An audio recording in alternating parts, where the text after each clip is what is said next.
2024년 2월 29일 라카인주 시트웨 타운십 시장 폭격에 대해 미얀마 국방부와 아라카나미 간의 비난이 거세지고 있습니다. 미얀마 미야와디 국방일보 보도에 따르면 아라카나미가 무모하게 중화기 공격을 했다고 주장하며 사상자들을 시트웨 종합병원으로 후송하였다고 밝혔습니다. 2월 29일 밤에 발표된 아라카나미 성명서를 보면 미얀마 국방부 해군 함정이 교전이 발생하지도 않은 민간인이 붐비는 시장을 겨냥하여 폭격을 감행했으며 극악무도한 이번 공격을 전쟁 범죄로 규정하며 비난하였습니다. 이번 공격으로 민간인 12명 사망, 31명 중상, 50명 부상을 입었다고 합니다. 미얀마나우 보도에 따르면 라카인주 시트웨 타운십 묘마 시장에 미얀마 국방부 폭격으로 최소 12명이 사망하고 수십 명의 부상자가 발생했다고 합니다. 이번 폭격은 시장이 가장 활발한 시간이라 유동 인구가 많았던 데다가 아라카나미가 시트웨를 공격할 것이라는 소문이 퍼지면서 사재기를 하는 주민들이 더 많았습니다. 포탄 공격은 미얀마 국방부 경보병 20대대가 주둔하고 있는 아나욱산비아 인근 국방부 해군기지에서 발사가 된 것으로 알려져 있습니다. 이번 폭격을 시작으로 라카인 시트웨 타운십에서는 아라카나미와 미얀마 국방부 간 교전 중심이 될 것으로 우려를 하고 있습니다. 국가관리위원회 공보부 쪼민툰 대변인은 비시민권자는 징집 대상이 아니라고 밝혔습니다. 이번 발표는 최근 라카인주 실향민 캠프에서 수백 명의 벵갈리들을 강제 징집했다는 방글라데시 언론사 보도가 나온 이후 가짜 뉴스로 일축하였습니다. 지난 2월 27일 오전 8시경 라카인주 짜욱퓨 타운십 짜욱타론 마을 실향민 캠프에 있는 18세부터 35세 사이 젊은이 100명을 경보병 542대대로 징집하고 오전 8시부터 오후 4시까지 군사훈련을 실시한다고 공지하였다고 합니다. 익명의 여성 실향민의 말에 의하면 실향민 캠프 회의에서 미얀마에 거주하고 있기 때문에 군복무를 하여 국가를 위해 목숨을 바칠 각오를 해야 하며 군사훈련 중 도주할 경우 처벌할 것이라고는 경고도 하였다고 합니다. 기타 지역에서는 라카인주 출신자들에 대한 대규모 체포가 있다는 소식이 들리면서 라카인주 출신 젊은이들은 두려움에 떨고 있습니다. 지난 2월 19일 양곤 쇠삐따 타운십군 검문소에서 버스 3대가 정차하고 100명이 넘는 라카인주 출신 젊은이들을 체포하였다고 합니다. 이들은 양곤 제조공장에서 근무를 하다가 라카인주로 돌아가려던 18세에서 30세 젊은이들이었다고 합니다. 구금된 이들은 현재 연락 두절된 상태이며 흘라잉따야 구금센터에 구금 중인 것으로 추정하고 있다고 합니다. 지난 2월 26일 양곤 공항에서 라카인주 시트웨행 탑승 대기 중이던 불특정 다수의 승객을 구금하였다고 합니다. 시트웨 공항에서도 입국하는 승객 약 500명, 짜욱퓨 공항에 도착한 승객 60명을 아라카나미 합류를 의심하며 구금 신문 조사를 하였다고 합니다. 2024년 2월 29일 미얀마 보건부는 2024년 3월 1일부터 미얀마 입국 시 방역 지침을 완화한다고 밝혔습니다. 그동안 미얀마 입국 시 코로나 확진 시 보험 혜택을 받을 수 있는 보험 증서를 제출하도록 하였으나 3월 1일부터 더 이상 제출하지 않아도 됩니다. 하지만 입국자에 대한 체온 검사는 진행할 예정이며 열이 있는 경우 미얀마 코로나 방역 지침에 따라 통제가 되며 입국자는 이에 따라 통제를 받게 되며 검사 비용과 모든 격리 시설 비용은 본인이 부담해야 합니다.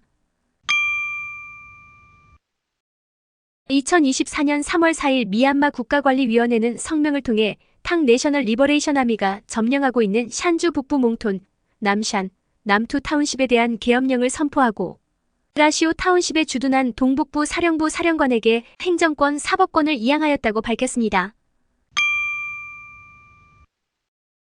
중국 정부는 중국 쿤밍에서 미얀마 국가관리위원회와 브라더우드 어라이언스가 비공개 중재 회담을 진행하였다고 합니다. 북부동맹 성명에 따르면 국가관리위원회는 MNDAA와 TNLA에 대한 권한 및 세금 배분 등을 포함하여 많은 부분을 양보했다고 밝혔습니다. 특히 국가관리위원회는 샨주 북부에서 빼앗긴 영토 중 스페셜원 지역에 대한 MNDAA의 권한을 인정했다고 밝혔습니다. MNDAA가 점령한 첫 번째 도시인 친세오 국경도시의 세관, 통관, 출입국 사무소 관리를 위한 사무소를 개설하기로 합의했다고 합니다. 양측은 관세 분제를 위한 공동기관을 구성하고 관세를 통한 수익을 국가관리위원회 30%, MNDAA 70%로 공유하기로 합의하였다고 주장하였습니다. 아라카나미 부사령관은 기자회견을 통해 쿤밍에서 중재회담이 있었지만 라카인주 휴전에 대한 중재는 없었으며 샨주 북부 상황에만 초점을 두고 휴전 유지 강화, 중국 미얀마 국경무역, 온라인 사기단 퇴치 등의 내용을 포함한 이슈 논의가 있었다고 합니다. 하지만 M&DA가 관세 수익을 배분하기로 한 합의는 없었다고 부인하였습니다. 중국 정부는 미얀마에서 발생하는 중국의 이익을 보호하기 위해 최선을 다하며 지난 1월 휴전 이후 국경무역을 재개하기 위해 끊임없이 협상을 하고 있습니다. 국가관리위원회 공보부 쪼민툰 대변인도 쿤밍에서 비공개 중재 회담을 개최하였다고 밝혔습니다. 대변인은 미얀마 통제권은 건재하다고 강조하였습니다. 중국 정부 국경무역 게이트 관리에 대해 미얀마 국가관리위원회와 중국 정부가 관리를 한다고 밝혔으나 M&DA에 대한 관세 배분 합의에 대해선 언급하지 않았습니다. 미얀마 국가관리위원회는 마약 거래와 온라인 사기단 근절을 위해 중국 정부와 협력하고 중국 정부의 이익을 보호하기 위해 노력할 것이라고 밝혔습니다. 미얀마 상무부 발표에 따르면 꺼인주 미야와디 타운십에 있는 미얀마 태국 국경무역에 대한 운송 중단으로 인해 2023-24년 회계연도 무역량은 작년 동기 대비 거의 절반이 감소하였다고 합니다. 보고서에 따르면 2023년 4월 1일부터 2024년 2월 23일까지 미얀마 태국 무역량은 10억 8,596만 $1,000를 달성하며 전년 동기 대비 7억 8,012만 $9,000가 감소하였습니다. 태국으로 수출된 농수산물은 2억 9,577만 $로 작년 동기 6억 5,562만 $2,000 대비 3억 5,989만 $3,000가 감소하였습니다. 태국에서 수입된 제품은 7억 9,019만 $1,000로 작년 동기 12억 1만 427천 $, 대비 4억 2,023만 $6,000가 감소하였습니다. 국경무역업체는 무역정책 변화와 미야와디 타운십으로 향하는 주요 운송 경로 중단이 국경무역 감소의 주요 원인이라고 지적하였습니다. 2023년 12월 1일부터 꺼인주 아시아 고속도로는 교전으로 인해 다리 파손 등으로 인해 메인 도로는 통행이 중단되고 우회도로를 통해 육륜 트럭과 소형 차량만 운행이 가능하다고 합니다. 2024년 3월 4일 네피도에서 2024년 제2차 미얀마 징병중앙위원회 조정회의가 개최되었습니다. 회의에서 국가관리위원회 위원 겸 부총리 겸 국방부 장관 티나웅산이 참석하여 1차 조정회의에서 논의된 10개 사안 중 5개가 완료가 되었다고 합니다. 이 중 3개 사안은 순차적 시행이 될 것이라고 설명하며 15명의 위원으로 구성된 징병 표준 운영 절차와 규정집 발간 실무위원회를 구성하여 2차례 회의를 거쳐 3차 규정 초안을 완성하였다고 설명하였습니다. 또한 미얀마 징집중앙위원회와 타운십, 지역, 자치구별 징집위원회 구성 계획과 미얀마 의무복무법에 관련된 8개 실무위원회, IT 및 행정 관련 TF팀 등에 대해 설명하였습니다. 2월 21일부터 4개 이동통신사를 통해 의무복무제에 대한 SMS를 발송을 시작하였으며 안내 전단지 10만 장을 배포하고 각종 방송을 통한 보도 자료를 배포하였다고 합니다. 이어 위원들과 함께 징병 표준 운영 절차와 3차 규정 초안에 대해 논의를 하였습니다. 2024년 2월 29일 양곤 윈드암 호텔에서 CIM 프로퍼티 컨설턴츠가 주최하는 8차 연간 부동산 컨퍼런스가 개최되었습니다. 사무실 부문에서는 도시 전체 사무실 점유율은 63%로 전년 대비 5% 증가하였다고 합니다. 비교적 안정적인 수요 속에서 치열하게 경쟁하는 임대시장에서 유연성 있는 임대료 협상이 용이하고 가성비가 좋은 비급 및 시급 사무실이 인기가 많아지고 있다고 분석하였습니다. 이에 일부 비급 시급 사무실 개발사들은 임대료를 인상하면서 고정 환율을 적용하여 임대하는 A급 사무실 임대료와 비슷한 경우도 나오고 있다고 합니다. 전반적으로 건설 사업이 침체된 상황에서 요마센터럴 건설 사업은 재개되었습니다. 소매점 부문에서는 이노시티 개장 이후 쇼핑 상가가 1.04% 증가하여 총 임대 공간이 4,076평방미터로 증가하였다고 합니다. 또한 쇼핑센터 내에 사립학교 또는 대학교들이 입점하는 사례가 증가하고 있으며 이런 전략적 접근은 유리한 접근성을 통해 학생들에게 어필하기 위한 것으로 보고 있습니다. 양곤 호텔 부문에서는 2023년 하반기 세도나 호텔, 거버너스 레지던스, 바운더리 호텔 등의 주요 호텔 3개가 재개장을 하면서 총 279객실이 증가하였습니다. 2023년 초반 비교적 낮은 점유율인데다가 재개장으로 인한 호텔 객실 증가로 점유율은 소폭 감소하였다고 합니다.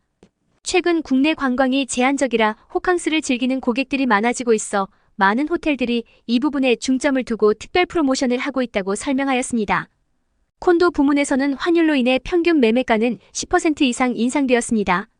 인플레이션 상승으로 인해 안정적인 투자를 위해 부동산으로 몰리면서 7만 달러에서 10만 달러 상당의 콘도가 개인 거래가 증가하는 추세라고 합니다. 이런 안정성을 추구하는 구매자들과 투자자들은 기존 콘도 개발사들이 진행하는 사업에 몰리고 있습니다.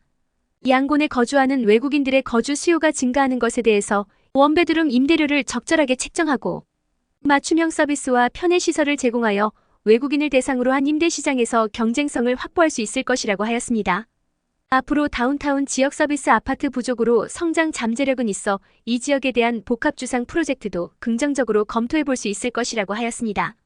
최근 중저가형 콘도의 판매가 활발하게 거래되고 있고 양곤 지역의 부동산 시장 활성화는 계속될 것으로 기대하고 있습니다.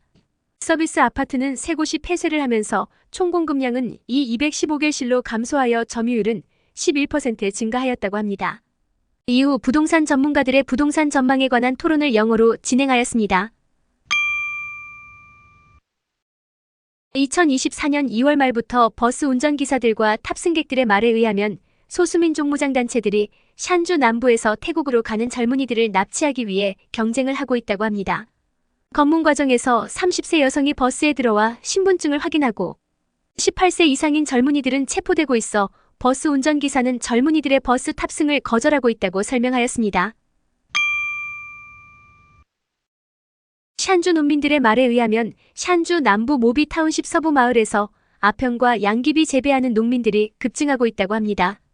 2024년 1월 이 지역 시장에서는 생아편이 비스당 110만 짝 이상의 판매를 하고 있었다고 합니다.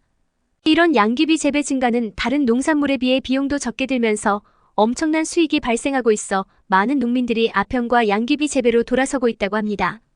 모비 타운십 서부 까웅산 마을에 사는 주민은 벼, 고추, 옥수수를 재배하면 효율성이 떨어지지만 양귀비는 브로커들이 직접 와서 생아편을 구매하고 있어 여러 면에서 효율적이라고 설명하였습니다. 쿠데타 이전에는 마을 10곳 중 한 곳에서만 재배를 하면서 2020년 샨주 남부 생아편 가격은 비스당 20만 짜 정도였으나 2021년 쿠데타 이후 90만 짜에서 130만 짜까지 급등하였다고 합니다.